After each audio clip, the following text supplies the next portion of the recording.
The electronic format makes it accessible to many more people. They can access the electronic resources 24 hours a day, 7 days a week. So even if our physical locations are closed, they still have access to those from home. If they're traveling and they're in California or Washington, D.C., they can still access our resources to continue working on their projects. We don't allocate quite as much to fiction. Like I said, we received the New York Times bestseller, and that's where most of the fiction comes into play. And then we do, a lot of our allocation of print materials is based on instructor request.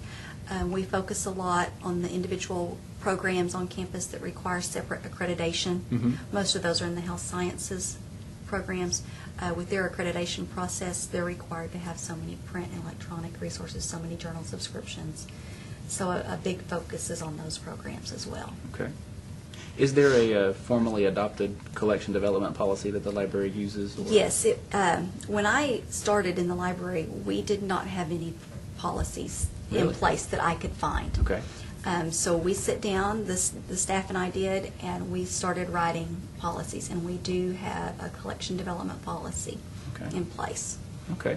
Well, speaking to that, since we've been really, as a group, or as groups in the semester, kind of formatting and forging our own, what about, and you've spoken a little bit about how selection works, what about copyright issues? That's been a big thing that we've talked about. Has that been an issue here? It has.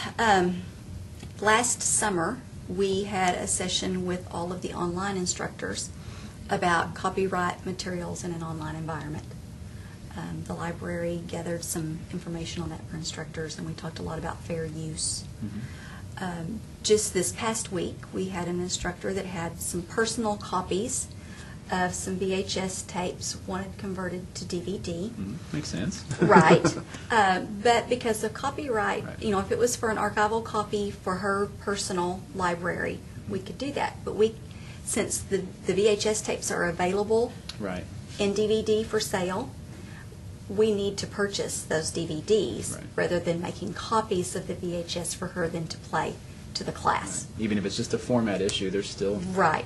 There's still issues there that we have to abide by. And while I've never personally seen the copyright police, you know, that's not something that we're willing to risk and chance. I don't want to see them, No, it's just it's just best practice just to go ahead and purchase them. And the instructor was very understanding once we explained the situation. Okay. We talked a little bit about reconsideration policies, and I suppose probably at the higher ed level that's not as much of an issue as for age-appropriate K-12 as it would be. Do we have a just-in-case someone were to come here? We do. We have a policy in place and a form they would fill out. There would be a committee that they would go before to, you know, examine the challenge. To my knowledge, there has not been a challenged or banned book at Carroll Albert State College.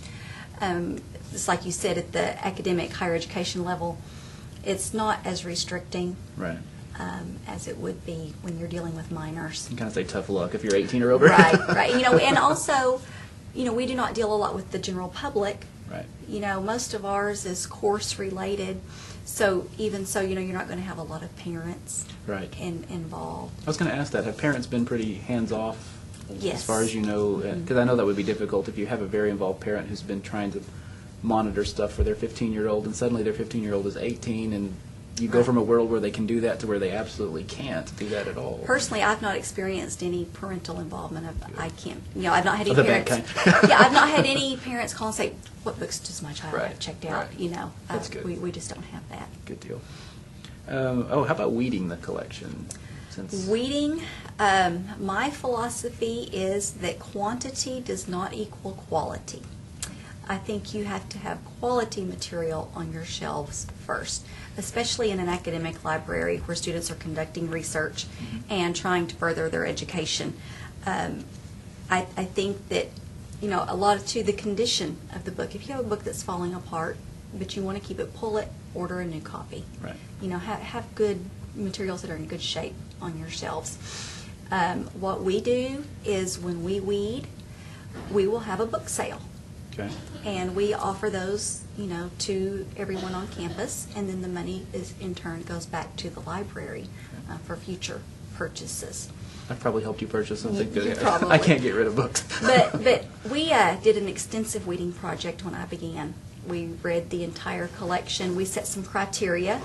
For instance, with fiction, if it had not been checked out in the last 5 years, we pulled it. A lot of them were paperbacks that were deteriorating, so we pulled those. Now we're trying to stick mostly with hardback books. They just last longer, have a longer shelf life, and the expense for fiction is not that much more for the amount of use they get. Okay.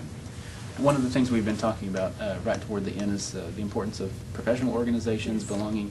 Do you belong to any, and do you have any that you can suggest, or problems, or what is it? I do belong to a few. I belong to American Library Association and the Oklahoma Library Association, and then there are some subcommittees of ALA that I belong to, some sub-organizations, the Association of College and Research Libraries, Council of Academic Library Directors, organizations such as those. From ALA, they're very, very beneficial. They have a great online website where you can go in and find a lot of information. They have a lot of published articles. So regardless of what your topic is that you're looking for, there's usually an article available or some resource help available for you. As far as the Oklahoma Library Association, we are a member of that. Their focus seems to be more on public libraries first, K-12 second, and there's not a lot of emphasis placed on higher education through the Oklahoma Library Association. So it's good to be a part of that to support our state, but as far as what they do for higher ed, there's not a lot there. We also have what is called OCALD, and that is through the Oklahoma State Regents, and it's the Oklahoma Council of Academic Library Directors. We have monthly meetings, and we video conference those meetings. Being in the part of the state that we're located in, it's very difficult to attend a lot of the meetings in Oklahoma City. We have a very limited travel budget. So that means if you want to go to a meeting, you get up at 3, leave your house at 4, you drive 3.5 hours, attend your meeting, drive 3.5 hours back. Okay, so that's not real conducive to attending a lot of meetings. So anything that we can find that's video conferenced or online, we try to attend. Some of the committees, organizations, have tried to start having some meetings in the Tulsa area, so that for this part of the state it's a little easier to attend. I think they are beneficial. I wish I could have more networking with academic librarians, because I think you can learn a lot just by speaking with someone and addressing the different challenges that you face. I would say that's one area where I do not get enough. Is there anything, I know I've kind of hammered you with several questions in a row, is there anything that you'd like to share that I didn't ask, or maybe any advice or encouragement you have for those who are going into the K-12 and are about to get in that preparatory mode? In the K-12, I personally don't have any experience in that area.